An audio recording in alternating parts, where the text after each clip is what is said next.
বাংলাদেশ আগামীতে একটি ইনভেস্টমেন্ট হ্যাভেনে রূপান্তরিত হবে। যে এনসিপি যদি গভর্নমেন্টে আসে আমরা ওয়ান স্টপ সলিউশনে যাব।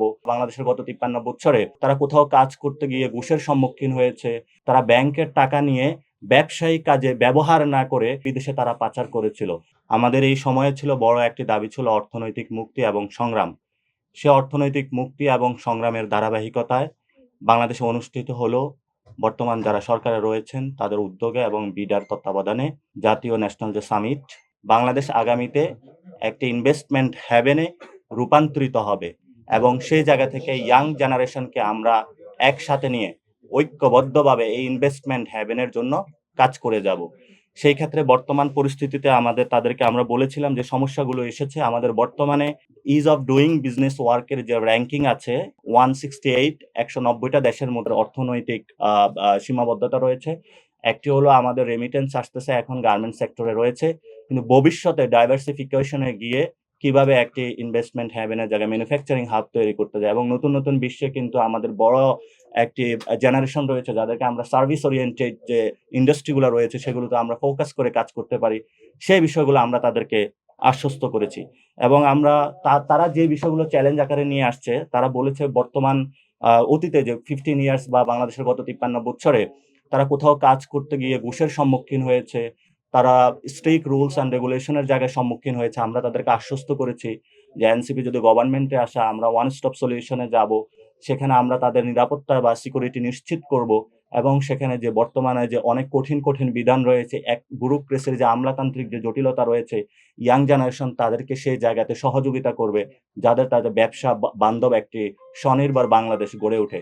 এখন আপনারা জানেন বিশ্ব মঞ্চে বর্তমান গ্লোবাল যে অর্ডারটা রয়েছে সেটা নতুন একটি বৈশ্বিক অর্থনৈতিক জায়গা সূচিত হচ্ছে। সেখানে আগের যে জায়গা ছিল পারমাণবিক জায়গায় সবার শক্তি প্রদর্শন করতে, এখন নতুন একটি গ্লোবাল অর্ডার হচ্ছে। সেখানে আমরা চাচ্ছি বাংলাদেশকে নতুন একটি স্টেজে নিয়ে যেতে এবং বাংলাদেশে সেই জায়গাটা আছে। এই আশা থেকেই কিন্তু বর্তমান সরকারও কাজ করে যাচ্ছে। আমরা সরকারের কাছেও কমিটমেন্ট দিয়েছি যে আমরা এই সরকার যতদিন কাজ করবে তাদেরকে সহযোগিতার জায়গায় রাখবো অর্থনৈতিক উন্নয়নের জন্য। কারণ আমরা দেখেছি যারা শহীদদের ডেটা এভ্যালুয়েশন করে আমরা দেখেছি অধিকাংশ মানুষ ছিল মার্জিনালাইজড পিপল। যাদের খাবার-দাবার এবং বাজার করতে সমস্যা, টাকা নাই, পয়সা নাই হাতে। তাদেরকে কিভাবে স্বনির্ভর করা যায়? যারা রাস্তার পাশে ভিক্ষুক হয়ে শুয়ে থাকে, আমরা তাদেরকে কিভাবে স্বনির্ভর করে একটি স্বনির্ভর বাংলাদেশের দিকে সামনে এগুতে পারি। তারা একটা ফাইন্যান্সিয়াল সেক্টর নিয়ে কথা বলেছিল। গত 15 ইয়ার্স এ আমাদের মানি লন্ডারিং এর কারণে এবং অনেক মাফিয়া তন্ত্র সৃষ্টি হয়েছিল ব্যাংকিং খাতে।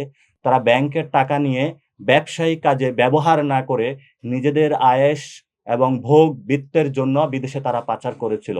আমরা নন পারফর্মিং যে লোনগুলা রয়েছে সেটা এখন 30% রয়েছে। আমরা তাদেরকে নিশ্চিত করেছিলাম যে এটা 10% এ আমরা নিয়ে আসার চেষ্টা করব। সো এই যে শক্তির জায়গাগুলো আমরা তাদের নিশ্চিত করেছি। মোস্টলি আমাদের সাথে যারা কথা বলেছে তারা নতুন, নতুন সেক্টর আমাদেরকে তারা দেখিয়েছে।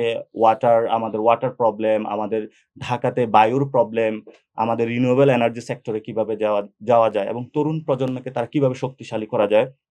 এবং তারা আমাদের সাথে খুবই উচ্ছ্বাস প্রকাশ করেছে আমাদের যে ঐতিহাসিক ৫ তারিখের যে গণঅভ্যুত্থান সংগঠিত হয়েছে এর মাধ্যমেই তারা নতুন একটা বিনিয়োগের ক্ষেত্র পেয়েছে। তো আমাদের এই সামিটটাতে আমরা নেটওয়ার্কিং সৃষ্টি করেছি। আমরা তাদেরকে আশ্বস্ত করেছি এবং তারা আশ্বস্ত হয়েছে ভবিষ্যৎ বাংলাদেশ এটা সুফল ভোগ করবে।